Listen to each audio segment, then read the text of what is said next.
사무엘하 6장 1절에서 5절까지 말씀 함께 읽겠습니다. 다윗이 이스라엘에서 뽑은 무리 3만 명을 다시 모으고 다윗이 일어나 자기와 함께 있는 모든 사람과 더불어 바알레 유다로 가서 거기서 하나님의 궤를 메어 오려 하니 그 궤는 그룹들 사이에 좌정하신 만군의 여호와의 이름으로 불리는 것이라. 그들이 하나님의 궤를 새 수레에 싣고 산에 있는 아비나답의 집에서 나오는데 아비나답의 아들 우사와 아효가 그 새 수레를 모니라. 그들이 산에 있는 아비나답의 집에서 하나님의 궤를 싣고 나올 때 아효는 궤 앞에 가고 다윗과 이스라엘 온 족속은 잣나무로 만든 여러 가지 악기와 수금과 비파와 소고와 양금과 제금으로 여호와 앞에서 연주하더라. 아멘. 할렐루야. 사랑하는 여러분, 반갑습니다.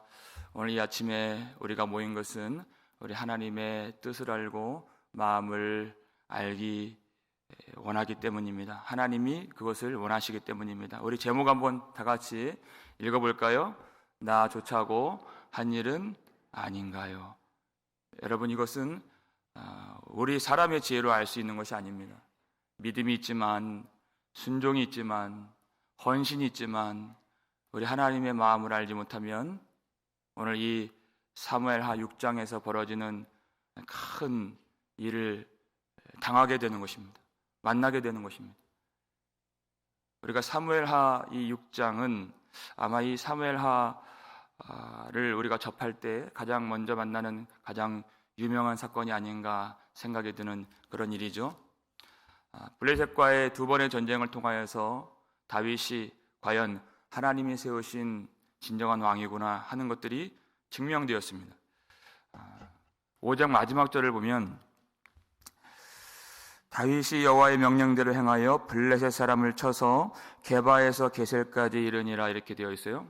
이 지명을 말하고 있는 것은 그 이유는 길보아 전투에서 사울이 블레셋과 싸우다가 패하여서 빼앗겼던 이스라엘의 영토를 다시 다윗이 수복하고 그 영토를 도로 찾았다 하는 그 의미를 말하고 있는 것입니다. 과연 다윗의 나라가 명실상부한 그런 왕국으로서 자리를 잡아가고 있다. 그때 다윗이 오랫동안 꿈꿔온 한 가지 일을 하려고 했었는데 그 일이 무엇입니까? 아주 오래전에 블레셋에게 빼앗겼던 하나님의 궤, 그러다가 수십 년 동안 아비나답 집에 안치되어 있는 그 법궤를 예루살렘 땅으로 옮겨오는 일, 그것을 그가 소원했습니다. 지금 유다와 북이스라엘이 물리적으로는 하나가 되어 있어요. 그런데 예루살렘을 이제 종교적 중심지로 삼게 된다면 다윗의 생각에 이제 영적으로도 이제 정치적으로 모든 면에서 이 남북 나라가 온 백성들이 하나가 되고 이 통치와 왕권이 더 강화되지 않을까 하는 그 생각이 다윗 속에 있었던 것입니다. 그래서 이 일을 할 때 1절 보니까 다윗이 몇 명을 모았다 그랬습니까? 3만 명을 다시 모으고 그랬습니다. 이 일이 얼마나 중요한가 하는 것을 말하는 것이죠. 또 한 가지, 다윗이 이 일을 할 때 3만 명을 모았다. 그것은 자신의 권력과 힘을 드러내고 있다 하는 것입니다. 여러분, 사람 동원하는 거 보통 힘이 아니죠. 여러분, 이제까지 다윗이 어떻게 하나님의 임재와 영광과 승리를 경험했습니까? 사람의 수에 많은 것으로 하지 않았습니다. 혈혈단신 하나님만 의지했을 때 하나님이 임재하시고 이 승리가 사람의 수에 달려있지 아니하고 구원이 오직 여호와 하나님께만 있다는 것을 보여주셨습니다. 그때 하나님이 다윗과 함께 해주셨습니다.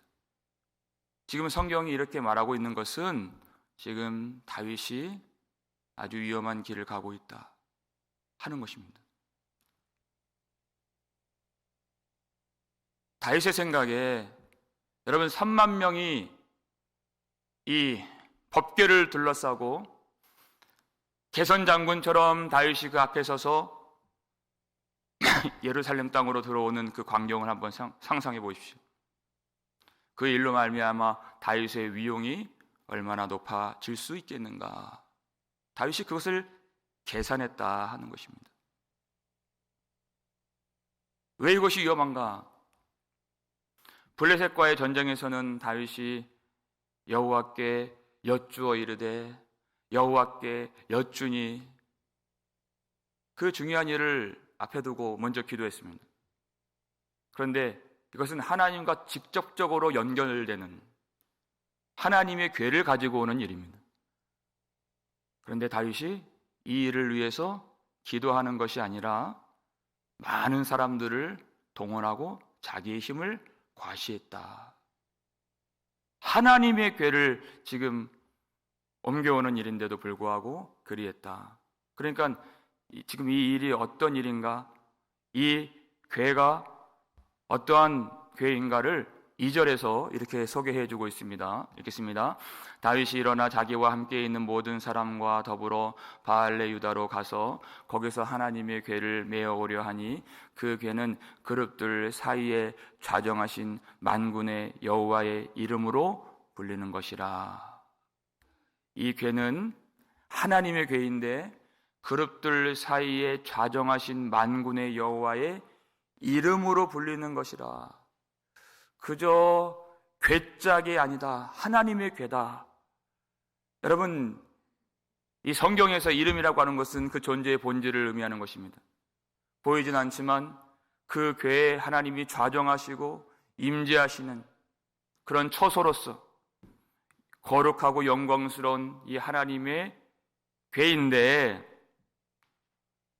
다윗이 과연 그것을 알고 있는가? 그렇게 대하고 있는가?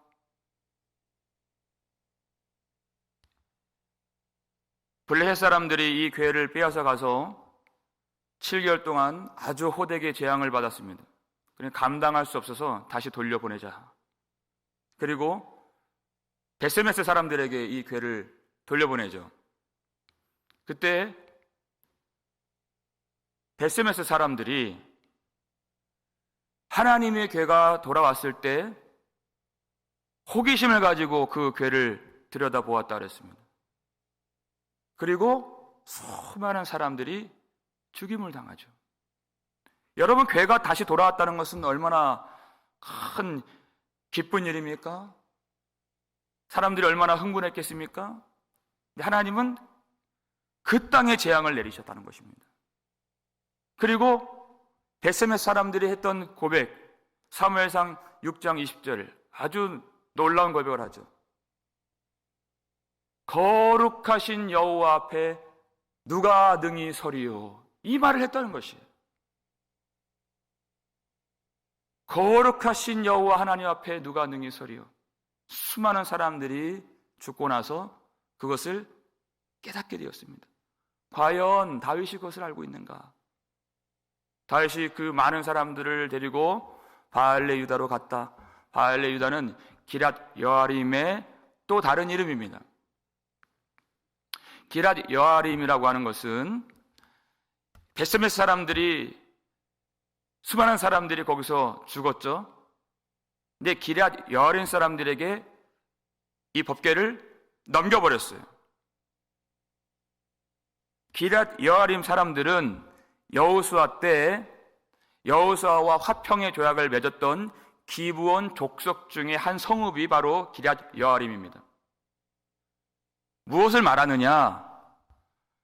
사람들이 말씀을 대할 때 처음에는 호기심을 가지고 대합니다. 몰려듭니다.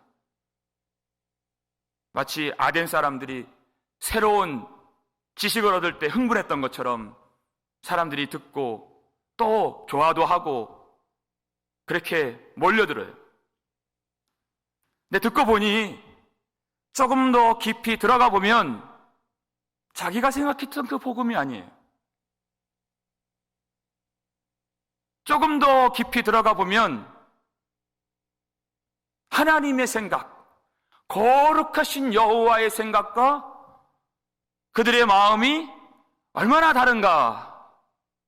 그러다가 사람들의 마음이 탁 닫혀진다는 것입니다. 그리고 감당이 안 되니까 베세메스 사람들이 기럇 여아린 사람들에게 그저 또 넘긴 것처럼, 저 멀찌감치 두는 것처럼 마음을 닫고 말씀을 저 멀리 던져 버리게 된다. 여러분, 무엇이 문제입니까? 자기 자신이 기준이 된다는 것입니다. 내 마음에 들어오면 그것은 좋은 것이고, 내 마음에 들어오지 않으면 이것이 거룩하신 하나님의 말씀이든 무엇이든 그것이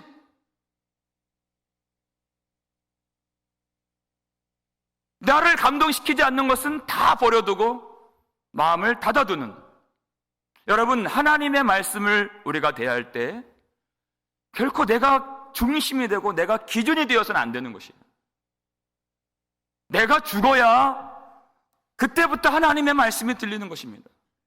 내가 죽어야 하나님의 말씀을 따르고 순종할 수 있는 것입니다. 아덴 사람들처럼 그저 새로운 지식이다, 새로운 가르침이다, 그때 마음이 뜨거워졌다가 버려두는, 그렇게 해서는 안 됩니다. 나는 날마다 죽노라. 왜 우리가 기도를 합니까? 내가 기준되고 내가 중심되지 않기 위하여서 기도하는 것입니다. 하나님이 기준이시고 하나님의 말씀이 중심이 되셔야 우리가 그 말씀으로 살 수가 있는 것이에요. 다윗에게 이 모습이 결여되어 있었다. 자기가 진두지휘하면서 자신이 중심이 되어서 그가 무엇으로 부풀어 있습니까?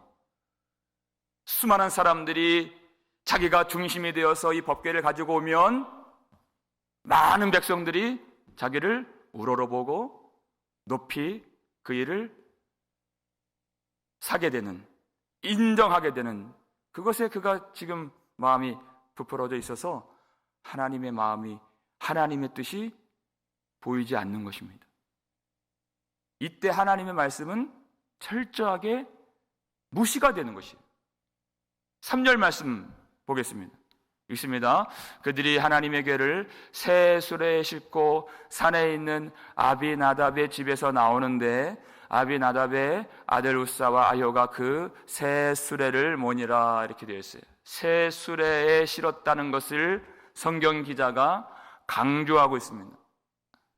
과연 다윗이 이 일을 하나님 중심으로 했더라면 그가 전쟁 앞에서 기도했던 것처럼 기도했을 것이고, 하나님의 마음을 구하며 제사를 드렸을 것이고, 이 일을 어떻게 할 것인가, 하나님의 뜻을 알고자 그 뜻을 깨닫고 또 구하고 또 그 백성들에게 가르쳤을 것입니다. 그런 모습이 전혀 나오지 않아요. 그저 새 수레를 준비했다, 마치 새 것을 준비했다는 것이 어떤 최선을 다하는 노력과 정성을 다하는 그런 모습처럼 보여지지만 이것은 전혀 하나님의 뜻에 합당한 일이 아니다, 그것이죠. 민수기 4장을 보면 이 법궤를 옮기는 일이 있을 때 어떻게 해야 될지 아주 자세하게 하나님이 가르쳐 주셨습니다. 먼저 그 성막의 휘장을 법궤 위에 덮고, 그 위에 해달의 가죽을 덮고, 그 위에 순청색 보자기를 덮어서 사람이 절대 만질 수 없게 했습니다. 그것을 만지면 죽으리라. 그래서 그 장대 같은 그 긴 채를 그 법궤 고리에 꿰어서 누가 맬 수 있습니까? 절대 만질 수 없고 맬 수 있었는데 레위 자손의 그 자손들 중에서 고아세 자손만 그것을 맬 수 있었어요. 하나님이 이렇게 정확하게 말씀으로 가르쳐 주셨지만 다윗은 그것을 알려하지 않았고 그대로 순종하지 않았습니다. 새 수레에 실었어요. 그것이 아무리 정성을 다한 일이요 최선을 다한 일이라 할지라도 여러분, 하나님의 법대로, 하나님의 말씀으로, 하나님의 뜻 안에서 하지 아니하면 하나님의 일을 이룰 수 없는 것입니다. 이 일을 행하면서 많은 사람들을 동원하면서 다윗을 위시한 많은 사람들이 얼마나 이 일을 흡족하게 하겠습니까? 5절 말씀 한번 보여주세요. 읽겠습니다. 다윗과 이스라엘 온 족속은 잣나무로 만든 여러 가지 악기와 수금과 비파와 소고와 양금과 재금으로 여호와 앞에서 연주하더라 그랬어요. 여러분, 여기서 연주하더라 이 말은 축제를 열었다 그 뜻입니다.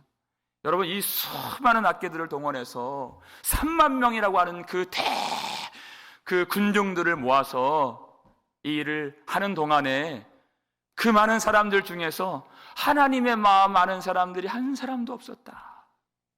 자기들이 잔치를 벌이고 큰 행사를 열고 하나님 앞에서 찬양도 드리지만 하나님의 뜻이 무엇이고 하나님의 마음이 지금 어떠하신가 알려 하는 사람, 알 수 있는 사람 한 사람도 없었다는 것입니다. 그것을 알았더라면 오늘 이 날에 웃사는 죽지 않았을 것입니다. 하나님의 재앙은 내리지 않았을 것이에요. 무엇을 말합니까? 사람들은 하나님도 기뻐하시는 줄 알고 잔치를 벌이지만 하나님의 마음은 전혀 그것이 아니라는 것이에요. 여러분, 누가 자신의 죄를 깨달을 수 있습니까? 다 된 줄 알고 옳은 줄 알고 잘하는 줄 아는데 하나님은 그렇지 않다는 것이에요. 죄를 모른다는 것입니다. 사람들은 다 잘 되는 줄 알고 잔치를 벌이고 행사를 열고 사람들을 동원하는데 만약 그 행렬을 가로막고 지금 하나님 앞에 큰 문제가 생겼습니다. 우리가 지금 범죄했습니다라고 어떤 한 선지자가 나타나서 말을 했더라면 어떻게 생각했을까요? 초를 친다고 생각했을 것이에요. 누가 그 말을 기뻐하겠습니까? 다윗조차도 지금 그 모습이었어요. 그저 잔치를 열고서 이 일이 다 이루어진다면 얼마나 많은 유익이 있겠는가 하는 그것으로 지금 그 마음이 부풀어져 있습니다. 그래서 하나님의 마음이 보이질 않아요. 그저 사람 중심으로, 사람의 생각으로, 사람의 방법으로 하려 할 뿐 하나님의 뜻이 무엇인가 알려하지 않는다는 것입니다. 여러분, 우리가 이렇게 무서운 사람들입니다. 기도를 하지만 틈만 나면 자기가 주인이 되려 하고 틈만 나면 그렇게 하나님을 이용하려고 하는 그런 모습이 법궤를 빼앗겼을 때 이스라엘 장로들 속에 있었던 모습이 다윗에게도 들어있다. 하나님이 일을 하는 것 같지만 그 속에 있는 동기와 그 의도가 순전하지 못하는 모습이 우리에게는 없겠습니까? 여러분, 우리가 이 아침에 나올 때 그저 예배 드리고 기도하는 그것으로만 만족하지 않기를 주의 이름으로 축원합니다. 하나님의 마음이 무엇인가? 내가 무엇을 살펴야 되는가? 우리 스스로 볼 수 없는, 다윗조차도 깨달을 수 없는 그 깊은 곳까지 하나님 보게 하시는 은혜가 있기를 주의 이름으로 축원합니다. 무엇을 살펴야 하는가? 얼마나 하나님의 은혜를 구해야 되는가? 여러분, 오늘 마지막으로 이 말씀 함께 보았으면 좋겠습니다. 고린도후서 7장 1절 말씀 함께 읽겠습니다. 그런즉 사랑하는 자들아, 이 약속을 가진 우리는 하나님을 두려워하는 가운데서 거룩함을 온전히 이루어 육과 영의 온갖 더러운 곳에서 자신을 깨끗하게 하자. 아멘. 그랬습니다. 여기서 하나님이 여러분, 이 낙원의 타작 마당에서 알기를 원하시는 그 내용이 무엇입니까? 하나님은 사랑의 하나님이요, 인자와 자비의 하나님, 너그러우신 하나님이시지만 하나님은 거룩하신 하나님이시다. 사무엘서를 통해서 계속해서 우리에게 알려주시는 것이 바로 하나님은 거룩하신 하나님, 거룩하신 여호와 앞에 누가 능히 서리요, 그것을 알게 하시는 것이에요. 우리가 하나님의 은혜를 아는 것이 평생에 해야 할 일이지만 하나님의 두려우심을 아는 것입니다.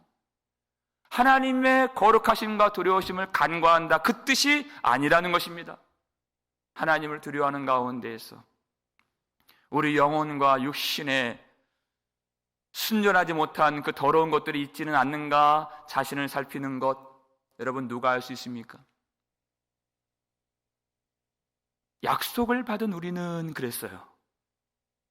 하나님의 약속을 받은 자들이 하나님의 두려우심도 알고 자신의 영혼과 육신 속에 더러운 것들이 혹 들어있지는 않는가 깨끗하게 하고 자기를 살피고 돌아보는 그 회개가 반드시 있다는 것입니다. 약속을 받았기 때문에, 하나님의 사랑을 알기 때문에 하나님의 두려우심도 알고 하나님의 자비를 믿기 때문에 회개가 있는 삶을 살아간다 하는 것입니다. 여러분, 이 아침에 우리가 기도할 때 사람의 생각으로, 사람 중심으로 나가지 아니하고 하나님의 말씀에 빛을 받아서 자신을 살피는 은혜가 있기를 바랍니다.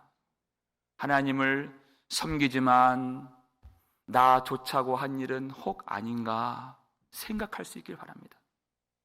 하나님을 뜻을 모르고 그저 내 정성만 내세운 것은 아닌가 생각할 수 있길 바랍니다. 하나님을 찬양하지만 그저 내가 좋아서, 내가 감격스러워서 하나님 마음 모르고 그렇게 잔치만 벌인 것은 아닌가 생각할 수 있는 이 아침에 하나님의 마음을 알게 하시고 뜻을 알게 하시는 성령님의 도우심을 구할 때 하나님의 두려우심도 알고 하나님의 거룩하심을 아는, 참으로 하나님 말씀의 중심으로 돌아와서 내가 죽어지고 하나님의 뜻 가운데 진정으로 하나님을 사랑하고 하나님 중심으로 하나님을 섬길 수 있는 저와 여러분 되시기를 주의 이름으로 축원합니다. 기도하겠습니다. 우리 아버지 하나님, 감사합니다.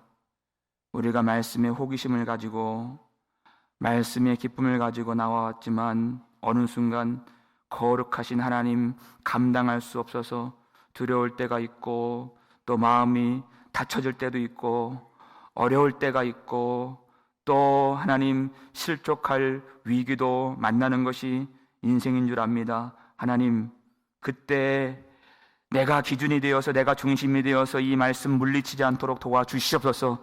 베세메스 사람들처럼 이 말씀을 떠넘기고 멀리하지 않도록 도와주시옵소서. 그렇기 때문에 우리가 더 회개하고 우리가 바울처럼 나는 날마다 죽노라 이 고백하며 자신을 살펴야 할 줄을 믿사오니 하나님, 거룩하신 하나님 앞에 누가 능히 서리요? 우리가 이 말씀을 깨닫고 우리 구주 예수 그리스도를 온전히 의지하며 하나님 앞에 설 수 없는 우리가 예수 그리스도의 보혈을 의지하며 오늘도 하나님 보좌 앞에 나아갈 수 있는 그 은혜를 귀히 여길 수 있도록 도와주시옵소서. 우리가 웃사와 같이 다 죽어야 마땅한 자들이지만 하나님, 오늘 이 자리 재앙이 내린 것처럼 보여지는 이 자리에서 하나님의 은혜가 어떠한가를 발견할 수 있는 하나님의 백성들 될 수 있도록 도와주시옵소서. 하나님의 사랑을 아는 자들이 하나님의 두려우심도 알게 되는 줄 믿습니다. 하나님, 그렇기 때문에 이 복음으로 말미암아 실족하는 자들 한 사람도 없도록 주님 도와주시고 그저 호기심으로 나오는 것이 아니요 참 마음과 믿음으로 나올 수 있도록 아버지, 이 말씀으로 진정 우리 영혼이 살고 우리 하나님께로 돌이킬 수 있도록 우리를 도와주시옵소서. 그저 나만 좋자고 말씀 대하지 않도록 도와주시고 나 좋을 때만 노래 부르지 않도록 도와주시고 하나님 중심으로 하나님 기쁘시게 하며 하나님 뜻대로 하나님께 복종하며 하나님을 섬길 수 있도록 하나님이 교회를 주님께서 인도하여 주시옵소서. 아버지 하나님, 우리 행하는 일 가운데 내 동기와 나의 의도가 진정으로 순전한 것인가를 돌아볼 수 있도록 살필 수 있도록 도와주시고 그 모습, 내 사람의 생각으로는 알 수 없사오니 성령께서 이 시간 빛 비춰 주셔서 이 기도할 때 피곤치 않도록 도와주시고, 하나님 참으로 이 아침 헛되게 보내지 않도록 도와주시고, 간절히 기도할 때 하나님의 뜻을, 하나님의 마음을 깊이 생각하여서 하나님, 오직 하나님께서 기뻐 받으시는 우리 기도가 되고 우리 인생이 되고 우리 교회가 될 수 있도록 축복하여 주시옵소서. 하나님, 이 모든 일 가운데에서 우리 믿음을 순전하게 그리고 정금처럼 만들어 주실 줄 믿습니다.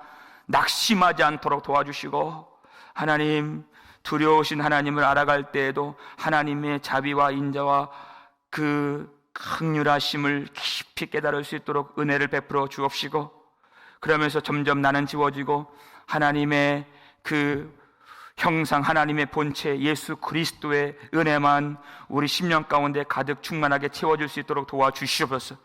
하나님, 많은 시험 당하고 고통 당하고 환난 가운데 어려움 당한 가정들 있습니다. 주님 도와주시고 위로해 주시고, 특별히 또 수술하여서 지금 치유 중에 있는 지체가 있습니다. 하나님, 귀한 성도 주님께서 돌봐주시고 그 육신 하나님께서 속히 회복되어서 온전하게 주님 섬기며 더 강건한 모습으로 주님 바라볼 수 있도록 주님이 붙잡아 주시옵소서.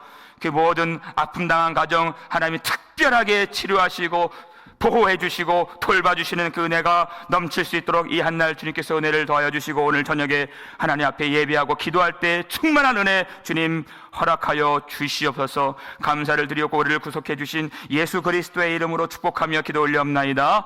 아멘.